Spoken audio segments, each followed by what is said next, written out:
তোমরা তো আমার লাস্ট ভিডিওতে দেখিয়েছো আমরা হাওড়া থেকে ব্যাঙ্গালোরের জন্য বেরিয়েছিলাম। এখন সকাল 7টা আমরা স্টেশনে পৌঁছলাম। ওখান থেকে গাড়ি নিয়ে হোটেলের উদ্দেশ্যে বেরোলাম। এখন হোটেলে পৌঁছে লাগেজগুলো রুমে রেখে আমরা একটু বাজারে গেলাম। রান্না করার জন্য কিছু জিনিসপত্র কিনতেই হবে, তাই বাজার থেকে নিয়ে নিলাম। কিছু জিনিস বাড়ি থেকে নিয়ে এসেছিলাম, কিছু এখান থেকে নিলাম। এখন কিচেনে গুছিয়ে রাখছি। ট্রেন জার্নি করে আমরা সবাই টায়ার্ড আছি, কিন্তু এখন রেস্ট নেওয়ার টাইম নেই। তাড়াহুড়ো করে রান্নাটা সেরে নিলাম। রান্না করেছি এখানে ডাল, ভাত, আলু ভর্তা, বেগুন ভাজা আর বাড়ি থেকে ঘি এনেছিলাম।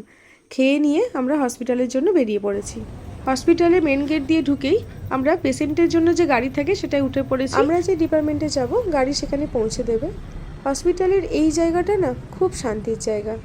4টি ধর্মস্থান একই জায়গায়। এবার হসপিটালে ঢুকে গেছি, যা যা প্রসিডিওর আছে সেগুলো কমপ্লিট করি। প্রথমেই ডক্টর অ্যাপয়েন্টমেন্ট নিলাম। এখন সব রকম ব্লাড টেস্ট হলো, এই রিপোর্টগুলো করিয়ে বসে আছি ওয়েটিং রুমে।